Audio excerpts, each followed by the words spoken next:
어느 마을에 유명한 의사가 살고 있었습니다. 마을 사람들은 몸이 아프면 모두 그 의사를 찾아가서 치료를 받았어요. 그 의사는 의술이 뛰어나서 사람들의 병을 아주 잘 고쳤어요. 뿐만 아니라 돈이 없어 치료비를 낼 수 없는 사람들은 그냥 무료로 병을 고쳐줬어요.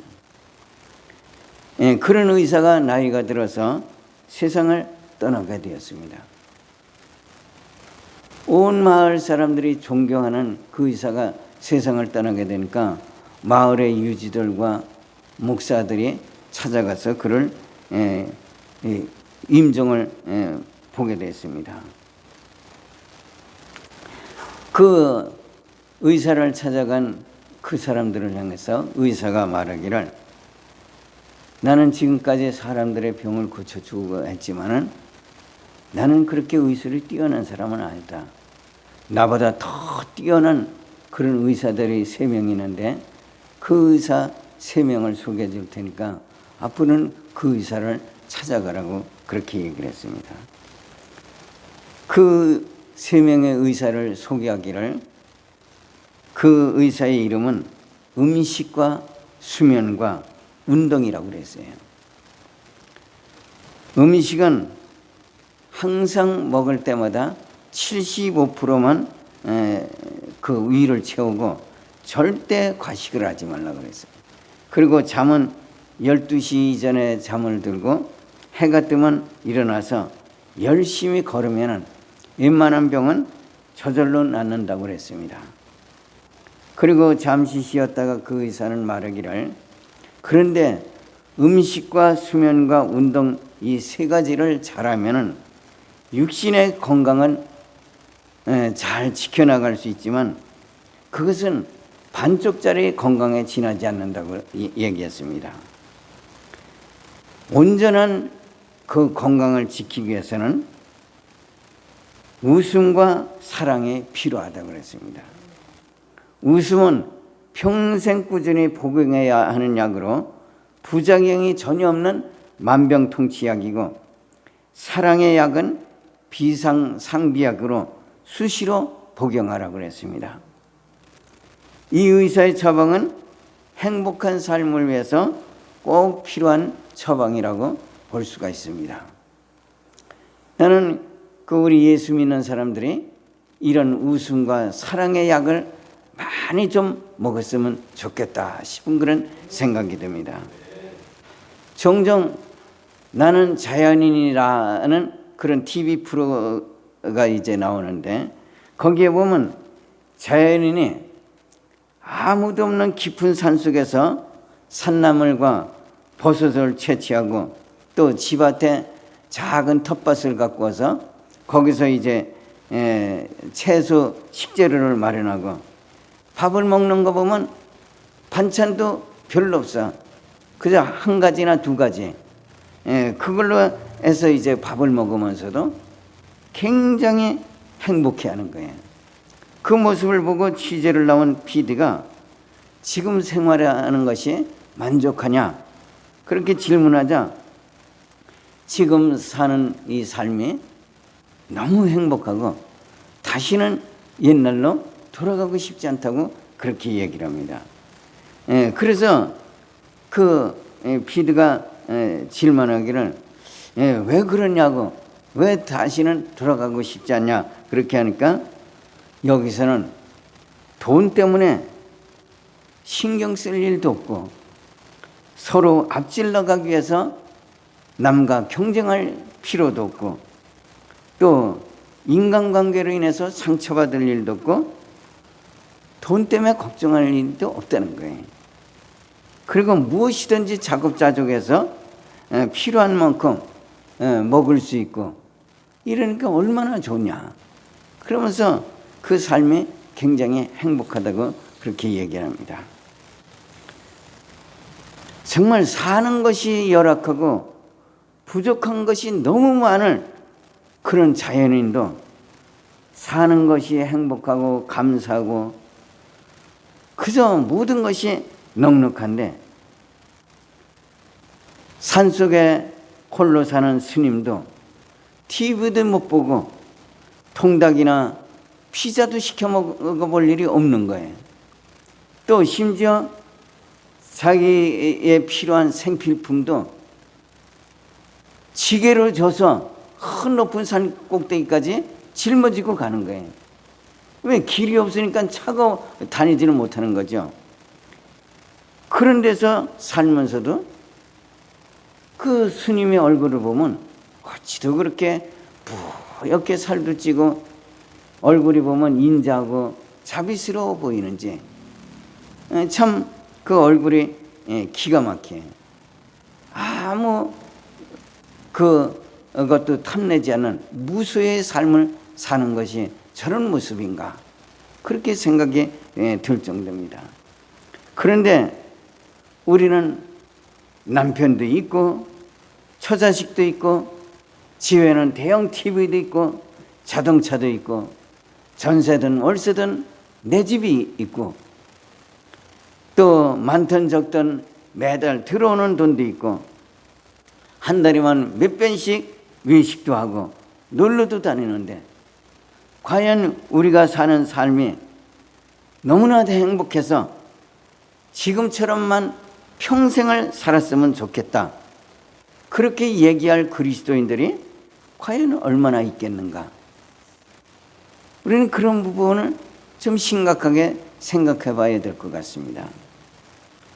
나눔과 섬김의 삶을 사는 그리스도인에게서 사랑과 화평의 모습을 발견하기가 너무나도 어려운 것은 무엇 때문이겠습니까? 오늘 본문의 배경은 무리 중에 한 사람이 예수께 내 영을 명하여 유업을 나와 나누게 하소서 그렇게 요청을 하자 예수님께서 삶과 모든 탐심을 물리치라, 사람의 생명이 그 소유에 넉넉한 데 있지 아니하리라 하시고 한 부자의 이야기를 시작을 합니다. 예수께서 말씀하시는 이 부자는 그의 농사가 아주 잘 돼서 풍작을 이루게 됩니다. 그래서 이 너무 곡식을 많다 보니까 이걸 어떻게 처치를 해야 될까 고민 하다가 그렇구나, 내 곡간을 헐고 더 크게 짓고 내 모든 곡식과 물건을 거기에 쌓아두리라. 그리고 내 영혼아 마음껏 즐거이 지내자, 그렇게 생각을 합니다. 이 부자는 소출이 풍성할 만큼 부지런히 열심히 정말 농사를 지은 사람입니다. 경제가 우선순위인 현대사회에서 보면 그는 경제적으로 성공한 사람입니다. 우리 사회 체제나 사회 구조를 보면 경제적으로 성공한 사람은 차도 고급 외제 승용차를 타고 다닙니다. 그런 사람은 은행이나 어디 백화점을 가도 VIP 대접을 받고 심지어 관공서나 경찰서를 가도 귀한 손님 대접을 받는 거예요. 돈과 권력이 없는 사람은 어디를 가도 부대접을 받는 거예요. 그런 사람이 무슨 말을 하면 사람들은 들으려고 하지 않아. 또 그 말을 믿어주지도 않지만은 돈이 있고 권력이 있는 사람은 그 말에 능력이 있는 거예요. 말에 권세가 있는 거예요. 그래서 그 말을 듣고 그대로 따르려고 그러죠. 오늘 성경에 나오는 이 부자는 그런 경제적인 힘을 마련한 능력 있는 그런 사람입니다. 그런데 우리의 생각과 달리 하나님은 이런 부자를 어리석은 자라고 얘기합니다. 그 이유를 레위기 23장 25절에 보면 너희 땅에 곡물을 벨 때에 반 모퉁이까지 다 베지 말고 떨어진 것을 줍지 말고 너는 그것을 가난한 자와 객을 위하여 버려두라. 나는 너희 하나님 여호와니라. 그렇게 말씀하고 있습니다. 그 말씀이 의미하는 바는 곡식을 거둘 때 홀로 풍성한 소출의 기쁨을 누리지 말고 가난한 자와 나그네와 더불어서 함께 나눌 수 있도록 곡식을 베풀고 기쁨을 함께 나누라는 것입니다. 그리하면 그것이 베푸는 자에게 복으로 돌아온다는 그런 말씀입니다. 그 말씀의 예를 우리는 룻기에서 찾아볼 수 있습니다. 모압 여인 룻이 남편도 일찍 죽고 거짓거리 되어서 홀로 된 시어머니 나오미와 함께 양식이 있다는 베들레헴으로 돌아오게 됩니다. 그런데 시어머니의 고향으로 돌아왔지만 아무도 그들을 반겨주는 사람도 없고 집안에 양식도 하나도 없어서 굶어 죽기는 모압 땅이나 베들레헴이나 마찬가지였습니다. 그런데 그들이 베들레헴으로 돌아온 때가 어느 때냐면 보리를 수확하는 때였습니다. 룻이 시어머니를 공경하기 위해서 남의 밭에 가서 보리 이삭을 줍게 됩니다. 그때 밭 주인인 보아스가 그 여인의 모습을 보고 하인들에게 얘기합니다. 야야, 밭 다 비지 말고 모퉁이를 좀 남겨두고 곡식단을 나눌 때 곡식단에서 한 점씩 쑥쑥 뽑아서 밭에 버려두라. 그래야 그 여인도 주실 거 아니야. 그리고 그 룻이라는 여인을 위해서 이 보아스가 배려를 해주는 거예요. 하나님은 이렇게 나그네를 동정하는 보아스의 그 마음을 보시고 그에게 복을 주셔서 룻을 아내로 맞이하게 합니다.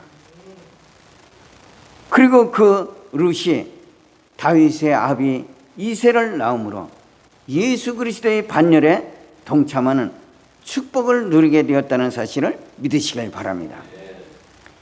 여러분, 하나님이 오늘 성경에 나온 부자를 왜 어리석은 부자라고 얘기했을까요? 20절과 21절에 보면 하나님은 이르시되 어리석은 자여 오늘 밤에 내 영혼을 도로 찾으리니 그러면 네 예비한 것이 네 것이 되겠느냐. 자기를 위하여 재물을 쌓아두고 하나님께 대하여 부여치 못한 자가 이와 같으니라, 이 말씀합니다. 여러분, 이 말씀이 상당히 우리에게 중요한 말씀이에요. 오늘 밤에 내 영혼을 도로 찾으리니 그러면 네 예배한 것이 누구시 되겠느냐. 제가 노인들하고 같이 일을 하면서 보니까 노인들 중에는 재산이 그래도 꽤 있고 돈이 있는 사람들이 있어요. 그런데도 죽을 날이 얼마 안 남은 사람들이죠. 잘해야 5년, 7년, 길어봤자 10년 살 그 사람인데 아직도 어떻게 하면 돈을 더 벌까?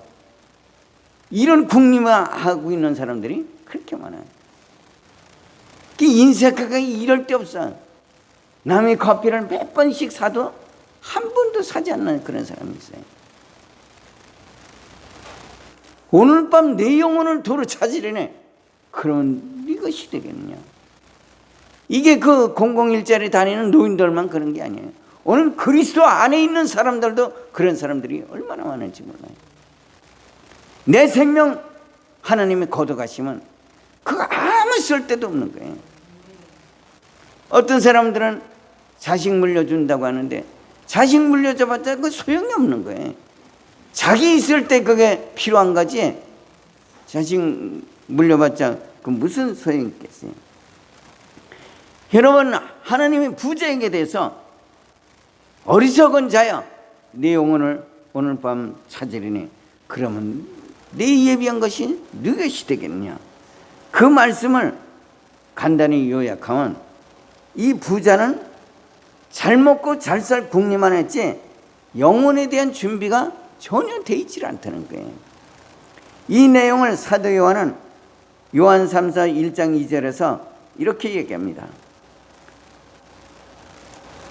사랑하는 자여 내 영혼이 잘된 같이 내가 범사에 잘되고 강건하기를 내가 간구하노라. 이렇게 얘기합니다. 여러분, 영혼이 잘되는 것이 무엇입니까? 우리는 흥에 영이 잘되는 것을 아무런 근심 걱정 없이 문제가 잘 풀리고 물질의 축복이 임하고 기도가 잘 응답되는 것으로 생각하기 쉽습니다. 그러나 조금 더 신앙적으로 생각하면 영이 잘 되는 것은 성령 충만으로 은혜가 풍성하다는 것을 얘기합니다. 성령 충만이 무엇입니까? 흔히 성령 충만이라는 말은 기도를 몇 시간씩 빡시게 하는 것을 성령 충만이라고 말들을 하는데, 성령 충만은 그것이 아니고 우리의 심령이 예수의 영으로 가득 채워지는 것이 성령 충만이라는 사실을 믿으시길 바랍니다. 그래서 흔히 부흥 강사들이 그러잖아요. 성령 충만, 은혜 충만. 은혜 충만, 성령 충만하게 되면 우리 속에서 두려움이 싹 사라져. 근심 걱정이 사라져. 오로지 하나님의 은혜로 사는 거예요. 여러분, 그러면 성령 충만하려면 어떻게 해야 되겠습니까? 대부분의 그리스도인들은 성령 충만하기 위해서는 기도를 많이 해야 된다고 말합니다. 그 말이 맞는 말이기도 하지만 성령 충만은 내 안에 예수의 마음을 품고 거룩하고 신실한 삶을 사는 것에서 만들어집니다. 여러분, 그리스도인들의 삶에 가장 중요한 게 이거예요. 우리는 거룩하고 신실한 삶을 살아야 돼요. 거룩하고 신실한 삶을 살게 되면 우리 안에 은혜가 채워지는 거예요. 이 신앙생활 자체가 달라지는 거죠. 우리는 이 땅에서 풍성한 삶을 누려야 될 책임이 있습니다. 그 풍성한 삶은 돈을 많이 벌어서 경제적인 부를 누리는 것도 있지만 내 안에 예수의 성품을 가지고 사람들과의 관계를 만들어갈 때 누군가 그가 전하는 그리스도의 향기로 인해서 깊은 감동을 경험하고 삶이 달라지고 변화되는 것을 목격할 때 그 감동은 평생을 두고 잊히지 않는 그리스도의 흔적으로 남게 됩니다. 그래서 우리가 살아가면서 내가 평생에 누군가에게 그리스도의 복음을 전하고 그 사람을 예수 믿게 만드는 어떤 이런 흔적이 내 안에 있어야 돼. 어떤 사람은 평생을 예수를 믿어도 한 번도 그런 것이 없는 사람이 상당히 많아요. 나로 인해서 누군가가 변화를 받아서 삶이 달라지고 깡패가 변화돼서 목사가 되고 도둑놈이 변화가 돼서 남을 돕는 사람이 되고 이런 어떤 역사가 내 안에 있어야 되지 않겠어요? 그게 바로 그리스도의 흔적이죠. 이런 흔적이 우리 안에 있어야 됩니다. 말라기서 3장 16절에 보면 이스라엘 백성들이 하나님의 11조와 봉헌물을 도둑질해 먹음으로 온 나라가 저주를 받았다고 말합니다. 그때의 여호와를 경외하는 자들이, 우리 다 같이 한번 읽어봅시다. 시작. 그때의 여호와를 경외하는 자들이 피차에 말하며 여호와께서 그것을 분명히 들으시고 여호와를 경외하는 자와 그 이름을 존중하는 생각하는 자를 위하여 여호와 앞에 있는 기념책에 기록하시느니라 하는 그런 말씀이 나옵니다. 여기서 그때가 어느 때입니까?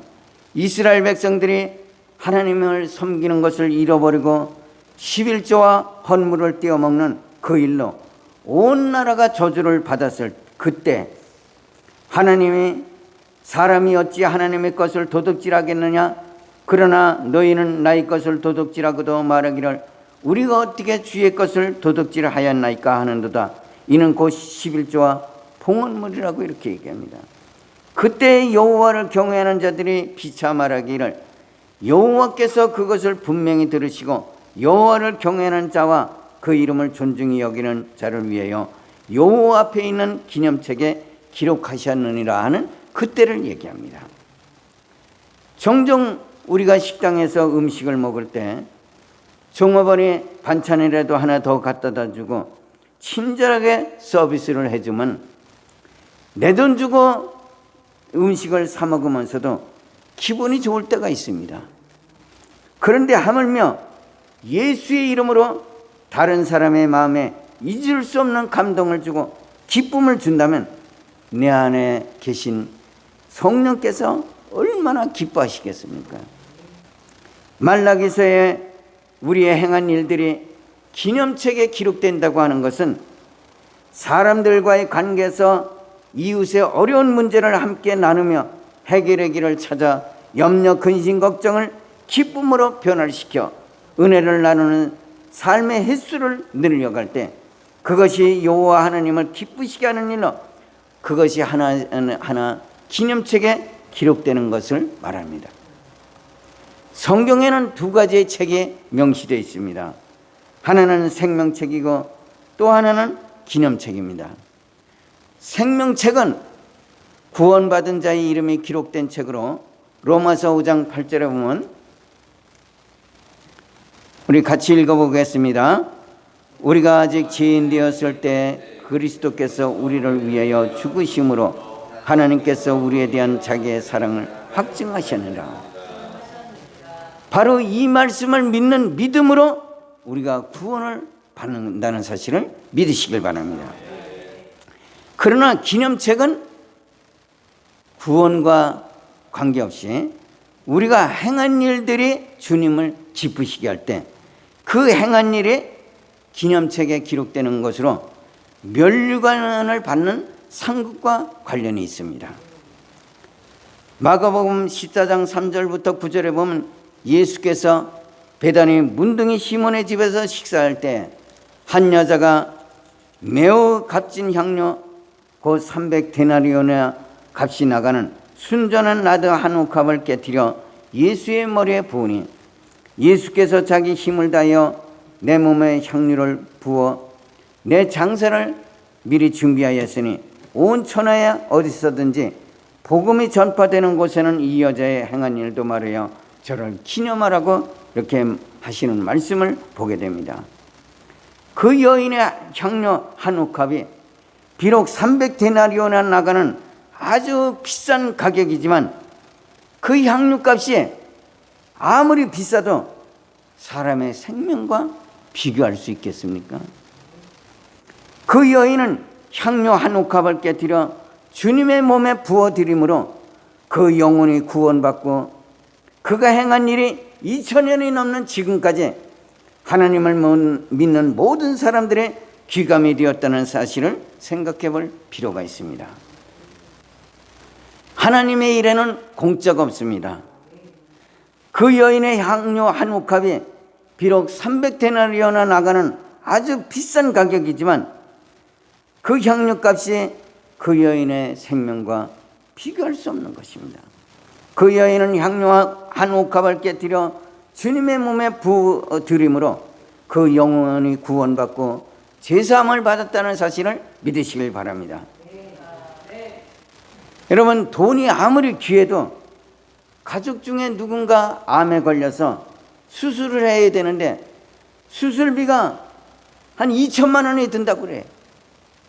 예전에는 뭐 그 정도까지는 안 들겠지만 그렇다고 돈이 아깝다고 수술을 포기할 사람이 있겠습니까? 아마 대부분의 사람은 빚을 내서라도 수술해서 사람을 살리려고 할 것입니다. 그런데 우리의 영혼이 구원받을 만한 가치가 있습니까? 저나 여러분이나 구원받을 만한 가치로 우리가 행한 일을 따진다면 구원받을 만한 가치가 없는 거예요.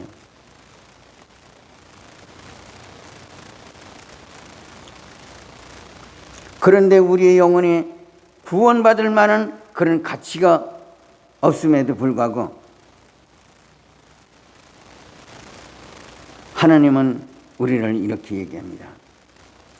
에베소서 2장 8절부터 9절에 보니까 너희는 그 은혜로 인하여 믿음으로 말미암아 구원을 받았나니 이것이 너희에게서 난 것이요 하나님의 선물이라고 얘기합니다. 성경에 우리의 존재를 얘기할 때 뭐라고 얘기하냐면 모든 사람이 죄를 범하였음에 하나님의 영광에 이르지 못하더니 의인은 없나니 하나도 없다고 얘기합니다. 죄 없는 사람이 하나도 없는 거예요. 여러분, 죄 있는 사람은 천국에 들어갈 수가 없는 거예요. 다 지옥에 갈 수밖에 없는 거예요. 그런데 하나님께서 우리에게 구원받을 수 있는 길을 열어주시는데 그것이 뭐냐면 주 예수 그리스도를 믿는 그 믿음을 우리에게 선물로 주신 거예요. 그래서 너희가 그 은혜로 인하여 믿음으로 말미암아 구원을 받았나니 이것이 너희에게서 난 것이 아니고 하나님의 선물이라고 이렇게 얘기를 합니다. 오늘 우리는 다문화권 안에 살면서 믿음의 대상이 다른 타 종교를 가진 사람들을 접할 때가 많이 있습니다. 그 중에는 불교와 가톨릭, 이슬람이 있고 미신을 믿는 사람들도 있습니다. 중요한 것은 하나님의 은혜로 값없이 구원을 받은 그리스도인들이 타 종교를 가진 사람들을 어떻게 대하고 그들로 구원을 얻게 하느냐 하는 그것입니다. 그것이 어리석은 부자처럼 사는 것이 아니고 영혼의 풍성한 삶을 사는 것이 아닌가 여겨집니다. 다시 한번 말씀드립니다. 우리가 예수를 믿는 사람으로서 다른 사람들을 구원을 시켜야 할 때 불교를 믿는다고, 절간을 다닌다고, 뭐 이슬람을 믿는다고, 미신을 믿는다고 그 사람들을 제쳐놓을 것이냐? 절대 그럴 수 없다는 얘기예요. 그 사람들이 내 마음에 안 들어도 그 사람들을 어떻게 해서든 강권해서 구원을 받게 해야 되지 않겠는가? 그래서 그 영혼이 구원받으면 내 안에 계신 성령 하나님께서 얼마나 기뻐하시는 거예요. 그게 바로 오늘 우리가 이 땅에서 그리스도인으로서 풍성한 삶을 산다는 사실을 믿으시길 바랍니다. 이것을 많은 그리스도인들이 바꿔서 생각합니다. 돈을 많이 벌어야 되고 가진 것이 많아야 되고 삶의 환경이 좋아야 되고 집도 좋은 걸 가져야 되고 자식놈들 잘 돼야 되고 이런 것이 우리의 삶이 풍성하게 사는 삶으로 생각을 하고 있단 말이에요. 그것은 세속주의지 그리스도인의 삶이 아니라는 얘기예요. 종교가 사회에 끼치는 영향은 세계 역사와 더불어 문화예술, 건축에 이르기까지 다양합니다. 절이라고 해서 마귀 새끼들의 집단이라고 배척할 것이 아니라 절간 그 자체의 예술성과 건축의 아름다움, 또 이 나라 역사 속에서 사회정신을 이끌어왔다는 그런 사실을 우리가 인정해 줄 필요가 있습니다. 이 예수 믿는 사람들 중에서는 아주 극단적인 사람이 많아요. 그래서 절이라면 아예 터부시하고 마귀 새끼들 뭐 이런 식으로 생각하는 사람들이 많이 있는 거죠. 그건 영혼을 구원해야 될 우리의 자세라고 볼 수가 없는 거죠. 또 성당을 이단의 집단이라고 배척할 것이 아니라 성당도 우리와 같이 예수 그리스도를 믿는 거예요. 믿는데 교리가 우리하고 다른 거예요. 교리가 우리하고 다르고 믿는 방식이 달라요. 그렇지만 천주교와 더불어 개신교가 이 나라에 들어와서 복음화를 이루는데 역사적으로 아주 중요한 역할을 했다는 사실을 인정할 필요가 있습니다. 그것은 구원과는 전혀 관계가 없는 문제예요. 아무리 절간이 크고 멋있어도 또 성당의 민중운동을 지지하고 민주화운동에 앞장서도 부처나 마리아를 숭배해서는 구원을 얻을 수가 없는 거예요. 구원은 오직 예수 그리스도뿐이라는 사실을 믿으시길 바랍니다. 다른 이로서는 구원을 얻을 수 없나니 천하 인간의 구원을 얻을 만한 다른 이름을 우리에게 주신 적이 없다고 얘기합니다.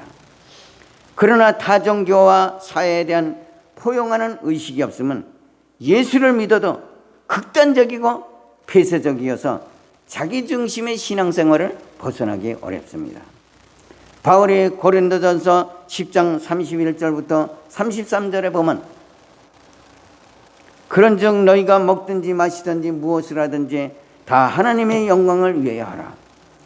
유대인에게나 헬라인에게나 하나님의 교회에 거치는 자가 되지 말고 나와 같이 모든 일에 모든 사람을 기쁘게 하여 자신의 유익을 구하지 아니하고 많은 사람의 유익을 구하여 그들로 구원을 받게 하라고 말씀합니다. 여기서 바울이 말하는 유대인이나 헬라인은 비기독교인이나 타 종교를 가진 사람들입니다. 그런데 바울은 이런 사람들까지 하나님의 교회를 위하여 그들로 하여금 그리스도인들을 비방거리로 삼게 하지 말라는 거예요. 바울은 복음을 전하면서 유대인에게는 유대인처럼, 율법이 없는 자에게는 율법이 없는 자처럼, 또 율법을 지키는 자에게는 바리새인처럼 행동하므로 복음이 사람들에게 걸림돌이 되지 않도록 그렇게 해서 한 영혼을 구원하는데 최선을 다한 사람입니다. 그래서 바울이 유대인에게나 헬라인에게나 나와 같이 모든 일에 모든 사람을 기쁘게 하여 그들로 구원을 받게 하라고 얘기합니다.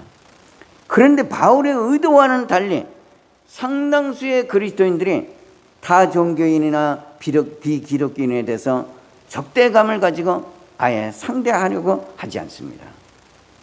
내가 사람의 방언과 천사의 말을 할지라도 사랑이 없으면 소리나는 구리와 울리는 꽹과리라고 했듯이 복음을 위하여 사람들과의 관계에서 까칠하고 모난 성품이 되지 마시고 흐르는 계곡물에 돌이 깎이듯이 스펀지가 물을 흡수하듯이 타 종교를 가진 사람들이나 기독교의 적대적인 사람들까지 예수의 사랑으로 수용하고 감싸서 저들로 구원을 받게 하서 하늘의 기념책에 여러분의 이름이 기록되어 의의 면류관을 받는 여러분이 되시길 주님의 이름으로 축원을 드립니다.